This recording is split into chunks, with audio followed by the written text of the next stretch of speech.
start. And everyone, let's mute ourselves so like no background noise, or I can mute you all. Just hold on a second. I'll just go like this. Oh, not you. Nope, unmute. You need to speak. Mute me.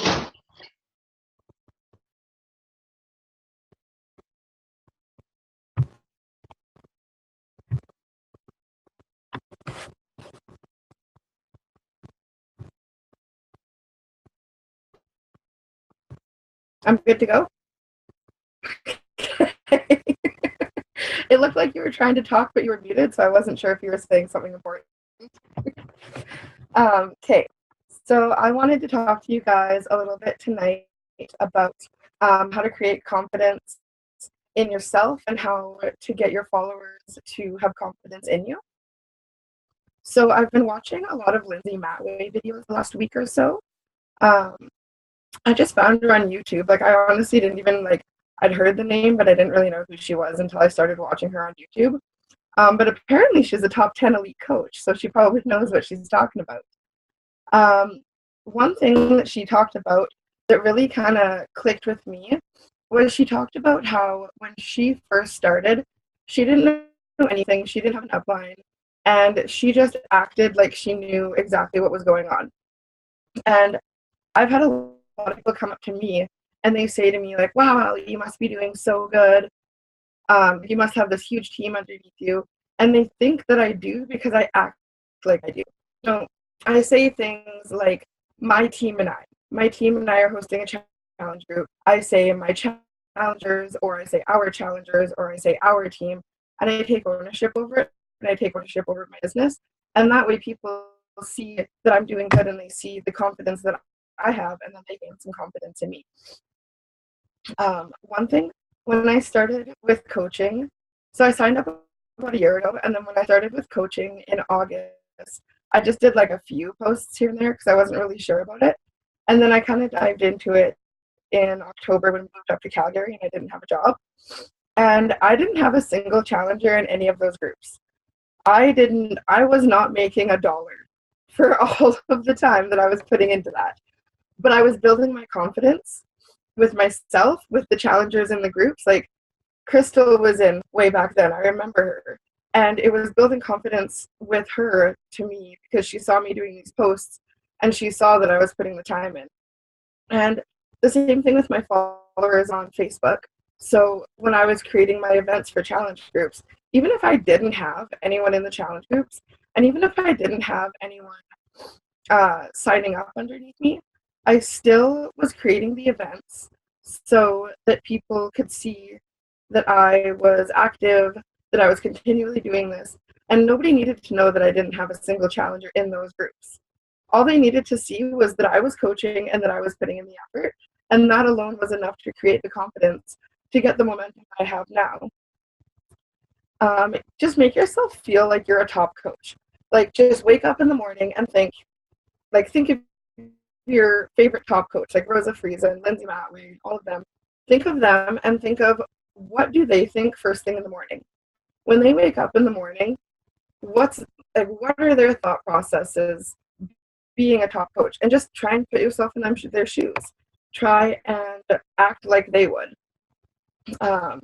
So things that you can say is, like, for challenge groups, if you're making a post, you can say, oh, I only have 5 spots for my challenge group.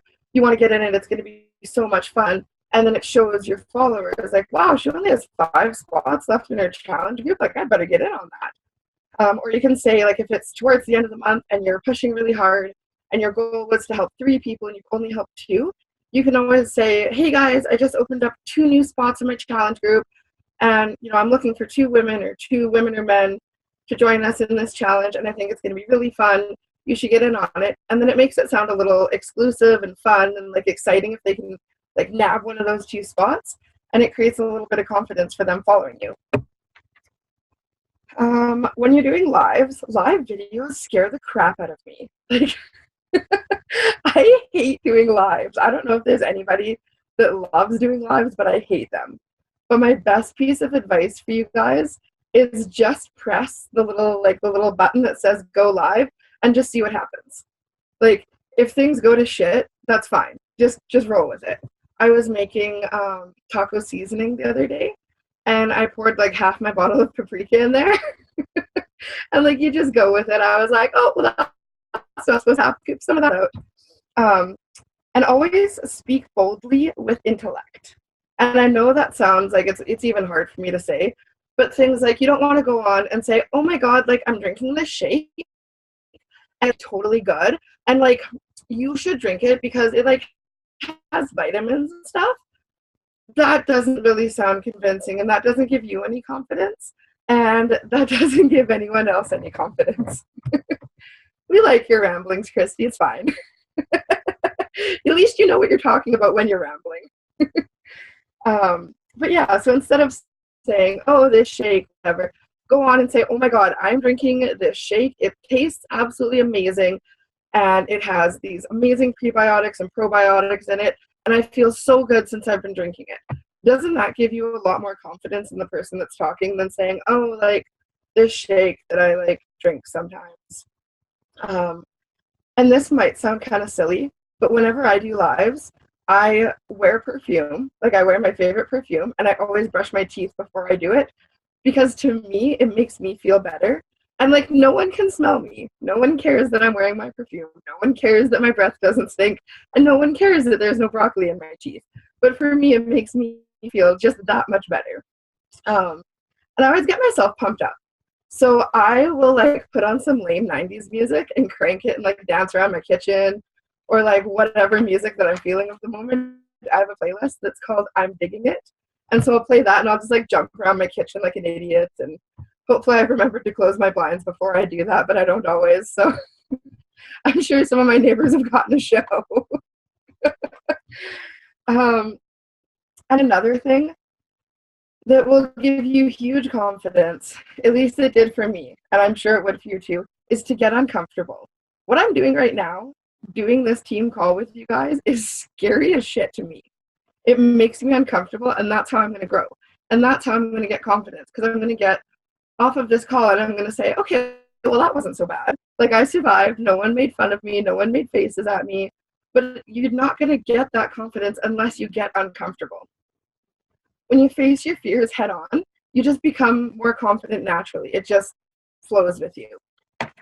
So when was the last time that you heard someone successful say, oh, I got to where I am by like taking educated risks, and like I wasn't bold, I just kind of sat back and let things. No. Successful people are successful because they've gotten out of their comfort zone. They've taken risks. They've made mistakes. We've all made mistakes. I mean, like, look at top coach Lindsay Matway I was just telling you about. She's made mistakes. We've all made mistakes. But that's how you get successful, by your experience and by learning from those mistakes. So, speaking of being uncomfortable, I have a task for all of you, all three of you, and if anyone else is watching, you guys can do it too. So I want you all to do one thing that makes you uncomfortable. It doesn't have to be big. It can be something little. Like, if you don't like to cook, get in the kitchen and cook supper tomorrow. If doing a live video makes you uncomfortable, do a live video. Sorry, my alarm's going off to tell me to drink water. So something that makes you uncomfortable, I want you to do it in the next week before our next team call. I want you to make a Facebook post about it and tag me in your post so that I can see that you actually did it. And you're not just saying, oh, I did this thing and it was scary. Because if you don't actually do it, you're not going to actually grow from it. I wanted to share with you guys a couple of things that have made me extremely uncomfortable that I've done, other than this call, obviously. So this year, the Super Saturday in January, and there was one coach there that I actually met in person before that event, and everyone else was a stranger to me. Christy was a stranger to me. April was a stranger to me. Wendy, Tina, Kyla, they were all strangers to me at that point. And it was scary as hell because I get anxiety going into big crowds, and I don't like big crowds, and I was so out of my element. But it was one of the best things that I've also done this year, was going to that first Super Saturday. It was so much fun, and it was so nice to get to meet everybody and like really get to know their personalities, because we can sit and talk here on Zoom meetings, or we can watch each other's lives and you get to know each other a little bit. But when you actually sit down and talk to someone face to face, you get to know them a lot better. So I'm so glad that I did that.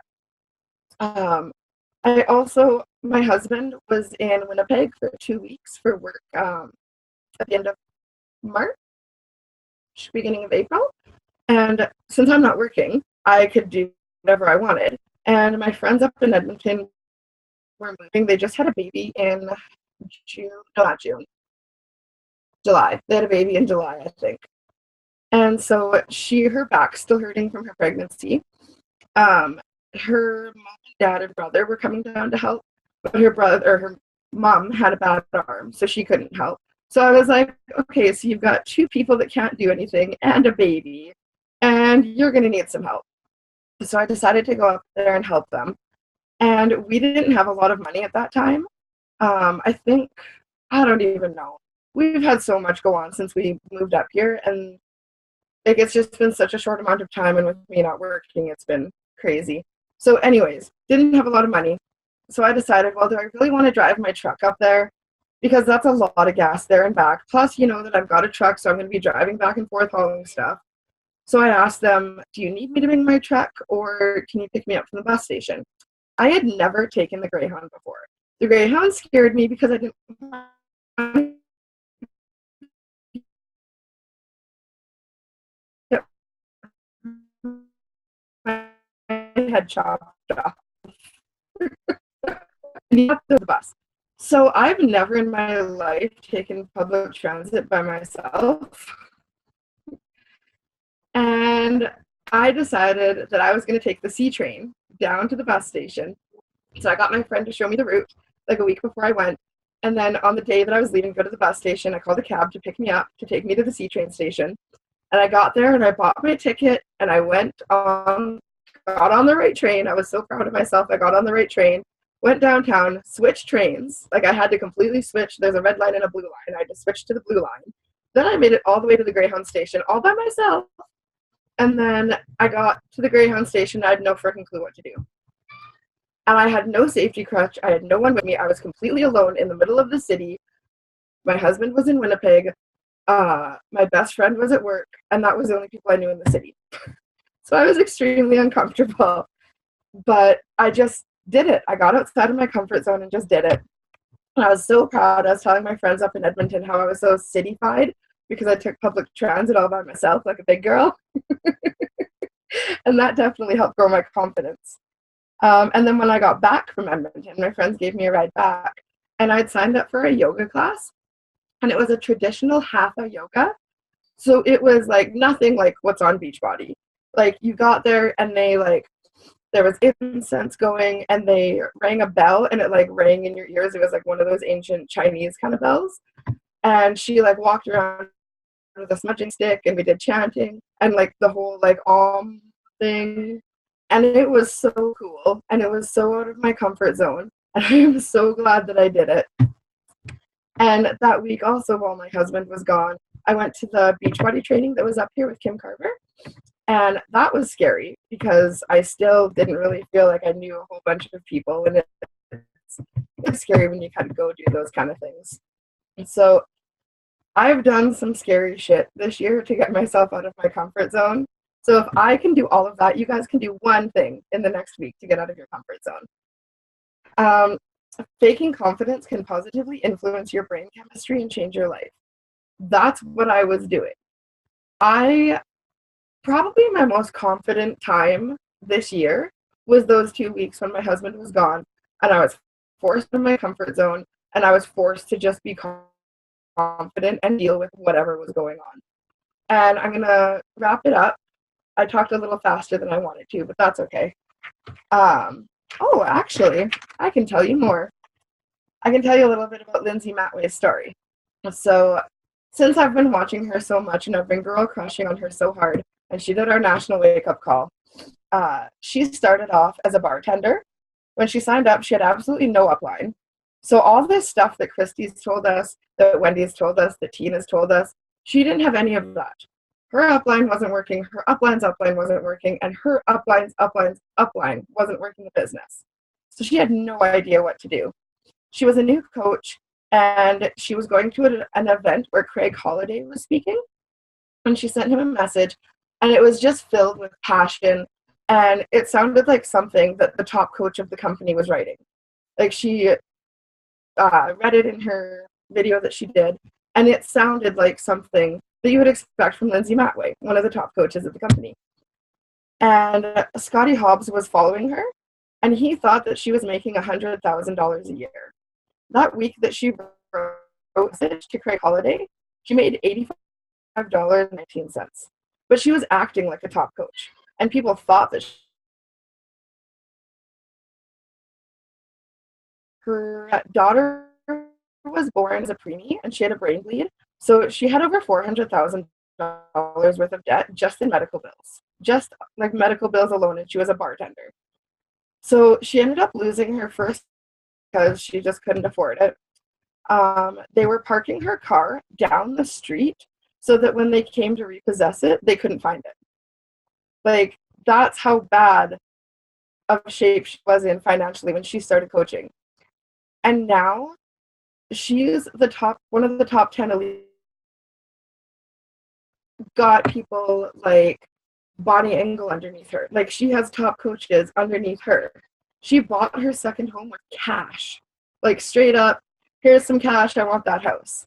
Like, if she can do it starting from $400,000 debt and build that kind of confidence, there's no reason that any of us can't. Because every top coach has started exactly where we started. Nobody gets a leg up. Nobody gets like a magic wand to tell them, like, oh, do all these magical things. We all start at the same spot.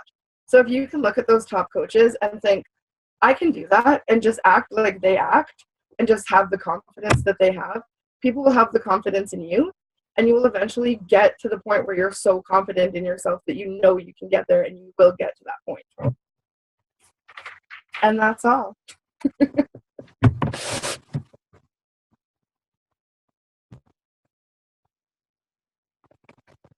That was awesome, Allie. That's super good for your first call. So congratulations. I hey, Carol, join the party. I've practiced that about 3 or 4 times this afternoon.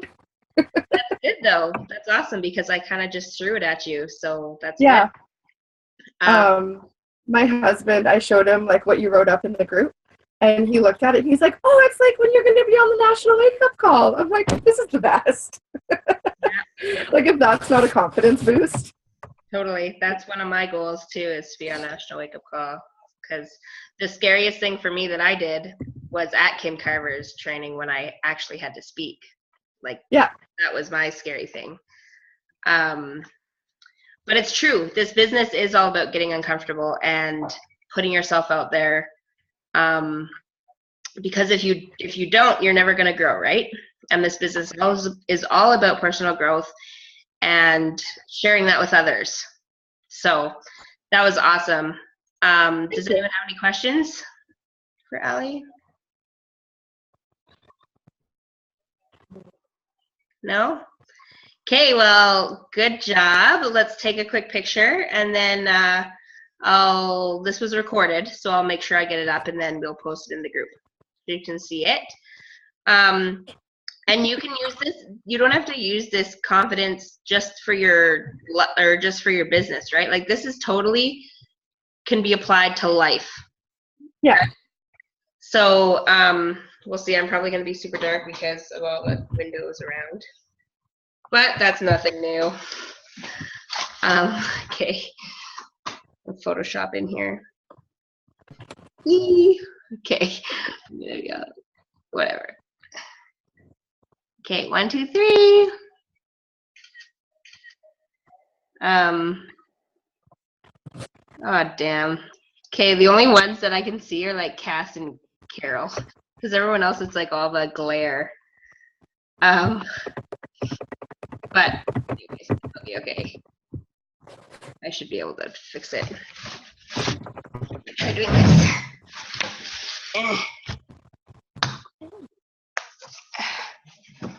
Ooh. Oh, that's looking better. Okay. Okay, 1, 2, 3. Awesome. Okay, well, thanks, Allie. And everyone make sure that you do that task by getting uncomfortable with whatever it is. I know Cassie has been doing live videos quite often, so that's exciting. Like, I'm super proud of you for doing that. I haven't done one in a while, so maybe I should be doing that. And yeah, that's exciting. So now if there's nothing else, that's it for this week. Thank you all for jumping on. Sorry I was like super late. And then yeah, next week we'll Weston's staying at the farm next week on Wednesday, so it'll be, we can do it whenever. We can have the call whenever. The earlier the better probably, right? For me. I don't know, for you guys, you let me know what's best. Alrighty? Okay, well, you guys are awesome. Go rock this week. Okay. Oh, if you don't have your Rock That Bod post up yet, event up, get it up right away. Because it's not it's going to be free, but it's also paid. That's what we're doing now, so that we can get the challenge group people in there too. So, right in there, like you have 5 spots, or if you have 10 spots available, do that. Okay, because that's exactly what I did. The end of last month, when I had no one. I did not hit Success Club yet, or at all. I didn't even hit any Success Club points. And this is like 1 week till the end of April. And I posted in my group that I had 10 spots. And I ended up hitting Success Club 10 last month in a week. So, I mean, you just, or an incentive out there maybe, like whether it's like a freemium or like you can't give cash backs, but you could do like a $5 gift card to Sport Check or a $5 gift card to Amazon or whatever, right? Something if you are in a pickle and you want to hit Success Club, but make sure that you're not focusing it all on that, right? You want to focus on getting them started and making it about them, not about you, right? So it's still the beginning of the month. It's only the 3rd, so you guys have like all May to get stuff going. Okay? Awesome. You guys are so wicked, and I love having you on my team. Okay? Peace out. Bye.